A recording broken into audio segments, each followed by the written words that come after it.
So I'm just recording this after our first day at our new job is finished. So I'm tired and a bit overwhelmed. So I thought it'd be a good opportunity to record my my first impressions of Korea, because we've only been here for like 3 days, so it's all quite fresh still.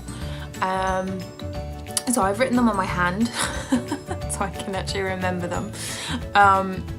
So I'm gonna break these down into 5 points. So my first one is clean. This country is clean. Like everything is so, yeah, just so polished and sparkly and clean. Like there's no like overflowing bins, there's no rubbish in the street, you know, there's not chewing gum and fag ends all crushed into the floor. Like everything is looked after. We went into Seoul on Sunday, and as we were going down the escalator into the train station, there was 2 women with big cloths cleaning the walls of the train station. The walls, like you lean on a wall in a tube in London and you're just covered in black. So yeah, it's so clean, which is really nice. It's really refreshing. My second one is cheap. Weird things are so cheap. So we discovered this store called Daiso, or Daiso or Daiso, like I'm not entirely sure yet, but I think it's Daiso. But it's basically everything is between 1,000 and 5,000 won, Korean won, and 1,000 Korean won is equivalent to 70 English pence. So all the stuff in this shop is between 70p and £3.50. It's like the pound store, but instead of it being like Poundland and like a mess and just like loads of random crap that you do not want to buy, and then it's marked with like a £50 sign, they stick to their prices, and these things are good. Like there's a beauty section which has great face masks and really good eyelashes and makeup brushes, which are actually not bad quality.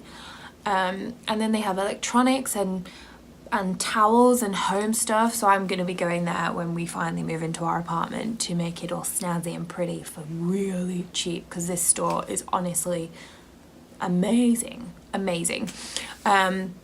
But yeah, certain things here are really inexpensive compared to home, which is very exciting. The food here is fantastic. Like we've eaten probably, we've been here for 3 days, 2 or 3 meals a day, you know, so sort of like 9 meals maybe, and snacks.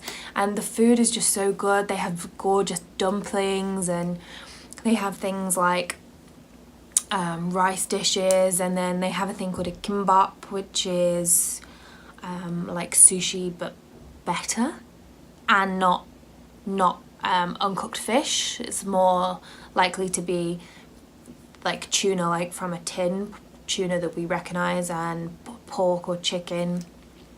So yeah, it's really nice food.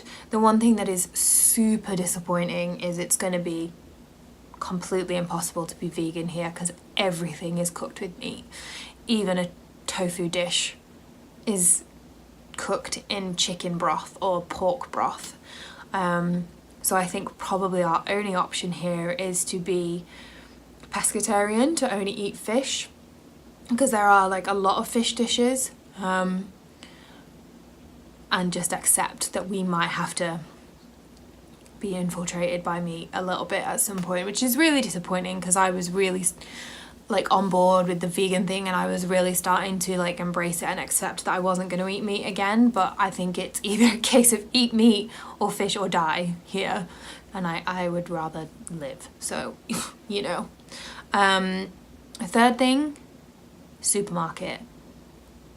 Wow, this supermarket was insane, and this is what they're all like. Like Home Plus was the first one we went to, and it's like John Lewis with Waitrose attached to it. They sell everything you could possibly want, but they just have mass types of stuff. So they have coffee, but they have 300 different types of coffee. They have noodle pots, like pot noodles, but bigger, and they have a whole aisle for these noodle pots that you pour water on and put in the microwave. A whole aisle of different flavors and spices and everything. This shop is insane, and if you saw my Instagram, you would have seen the crabs alive in like what we would put a pastry in this plastic box. They have seafood still alive, which was actually really shocking when you turn around and you're expecting like a box of dead crabs, and oh no, actually they're all still moving. And at first I thought actually it might have been a mistake, like they've not killed one properly, but no, they're meant to be alive. So yeah, that was quite an experience, the supermarket. And my last one is, it is not multicultural here at all. Like, we are, especially in the area we are living in, which is Suwon, so it's about an hour away from Seoul, we are very much the only white people, and we are being stared at on the street. So when we went out on Saturday, people are like watch you as you walk past, and I swear a couple of people were trying to take pictures of us. But it's quite funny to, you know, move from somewhere like Birmingham where everyone lives, you know, there's no type of culture that isn't in London or Birmingham or the UK, and it's kind of similar in Australia. And you know, we've seen so many cultures while we've been traveling over the last 5 months, and then to get here and to be not just like the only white people, but for there to not be anyone else. Like, there's no black people, there's no Indian people, there's nobody else. It's just like Korean. So yeah, really non-multicultural, which is obviously something, being from the UK, that we are just not used to at all. But I'm sure over time we will accept being stared at a lot in the street. But yeah, so those are my first impressions of Korea, and I will try and let you know if they stay or change. I'm sure there'll be many more things that I find really strange or really weird, because it's just a completely different world to the UK. But yeah, I hope this was kind of interesting and gave you a little bit of an insight into how our first 3 very manic days here have been. So yeah, any questions or any comments, again, just let me know, drop me a message or email me, and yeah, keep up with these. I'll try and keep up with these and keep an eye on what I'm up to. So yeah, thank you so much for watching again, and I'll speak to you all again soon. Bye!